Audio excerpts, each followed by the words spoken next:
Proyecto de aula tercera entrega. Silvia Prada Karen Sofía. Soto Acevedo Fred Manuel. Enero del 2023. Tutor Sandra Viviana Hurtado Perdomo. Corporación Unificada Nacional de Educación Superior CUN.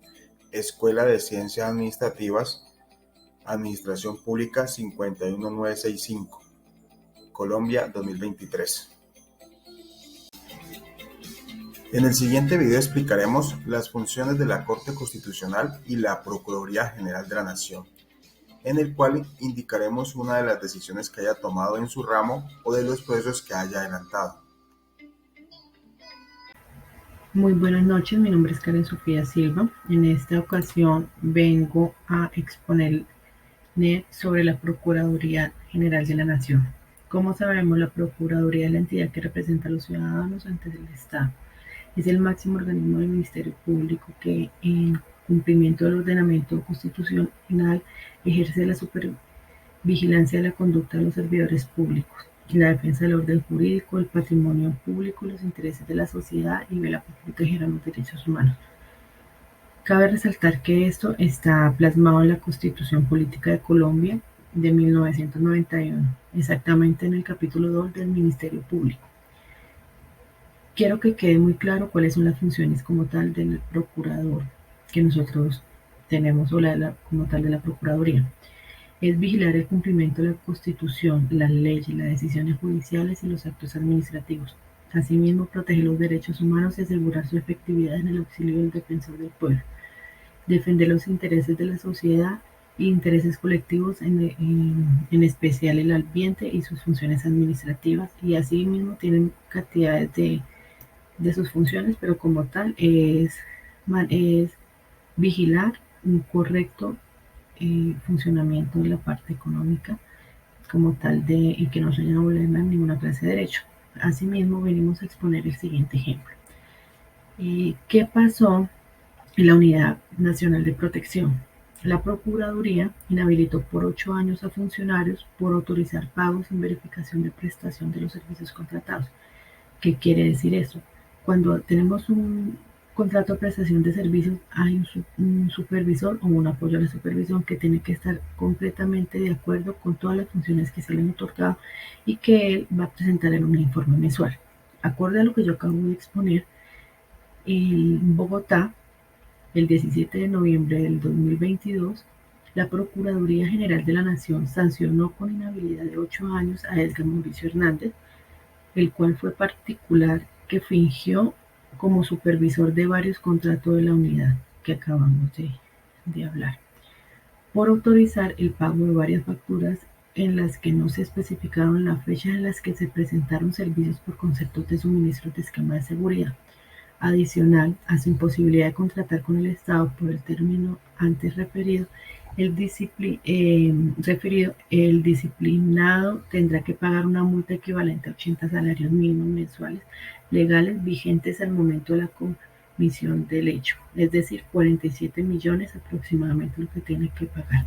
Y esto se tiene que cancelar a favor del Tesoro Nacional.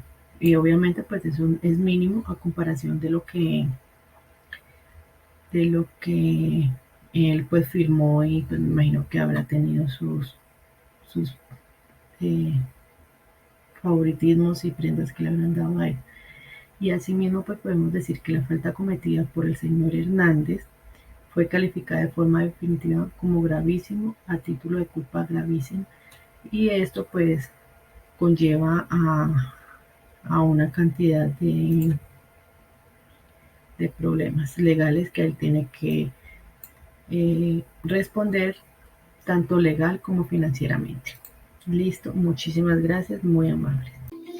La Corte Constitucional es una institución de la rama judicial del Poder Público, creada mediante la adopción de la Constitución de 1991, con el fin de guardar la integridad y la supremacía de la Carta Política. La Corte está integrada por 9 magistrados, nombrados por el Senado de la República para periodos individuales de 8 años, de ternas enviadas por el Presidente de la República, la Corte Suprema de Justicia y el Consejo de Estado.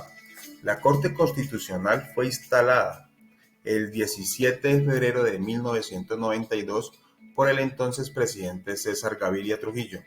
De acuerdo con el artículo 241 de la Constitución Política, son funciones de la Corte Constitucional: primero, decidir sobre las demandas de inconstitucionalidad que promuevan los ciudadanos contra los actos reformatorios de la Constitución.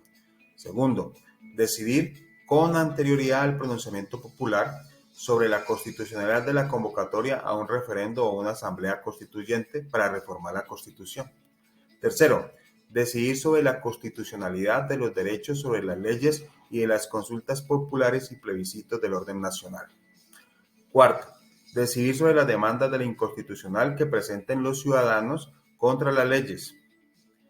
Quinto, decidir sobre las demandas de la inconstitucionalidad que presenten los ciudadanos contra los decretos con fuerza de ley dictados por el gobierno, con fundamentos en los artículos 150, numeral 10 y 341 de la Constitución. Sexto, decidir sobre las excusas de que trata el artículo 137 de la Constitución. Séptimo, decidir definitivamente sobre la constitucionalidad de los decretos legislativos que dicta el gobierno con fundamentos en los artículos 212, 213 y 215 de la Constitución. Octavo, decidir definitivamente sobre la constitucionalidad de los proyectos de ley que hayan sido objetados por el gobierno como inconstitucionales y de los proyectos de leyes estatutarias. Noveno, revisar en la forma que determina la ley las decisiones judiciales relacionadas con la acción de tutela de los derechos constitucionales. Y décimo, decidir definitivamente sobre la exequibilidad de los tratados internacionales y de las leyes que aprueben. Con tal fin, el gobierno los remitirá a la Corte dentro de los 6 días siguientes a la sanción de la ley. Cualquier ciudadano podrá intervenir para defender o impugnar su constitucionalidad. Si la Corte los declara constitucionales, el gobierno podrá efectuar el canje de notas. En caso contrario, no serán ratificados. Ahora bien, vamos a dar a conocer un caso de una sentencia que promulgó la Corte Constitucional, que es la sentencia T-422, donde la Corte protege derechos de ciudadana que denunció acoso sexual en su lugar de trabajo. La Corte Constitucional protegió los derechos a la igualdad, al debido proceso, al acceso a la administración de justicia y a vivir una vida libre de violencia de una ciudadana que denunció acoso sexual por parte de un superior en la entidad donde trabaja. La ciudadana presentó tutela contra las decisiones de la Procuraduría General de la Nación, que en primera y segunda instancia declararon no probados los cargos formulados al presunto acosador en un proceso disciplinario iniciado en su contra. La Sala Tercera de Revisión, con ponencia del magistrado Alejandro Linares Cantillo, advirtió que el Ministerio Público desconoció el deber de incorporar en su razonamiento probatorio un enfoque diferencial con perspectiva de género de conformidad con la Constitución. Dice literal en la sentencia: una valoración carente de perspectivas de género, como la realizada por las accionadas, conduce a menospreciar el relato de la víctima por no contar con otros medios de prueba que respalden su dicho. Pese a que estos, dado el carácter privado en que sucedieron los hechos, sencillamente no existen, tal postura, además de exigirle a la víctima lo imposible, propicia ambientes de impunidad, tolerancia institucional hacia agresiones a los derechos humanos de la mujer e invisibilización de importantes elementos para la comprensión del caso concreto, indicó la sentencia. Referencias bibliográficas. Procuraduría General de la Nación, 2020, Manual de Competencias. Corte Constitucional 2023, Funciones de la Corte Constitucional. Enlace a la página web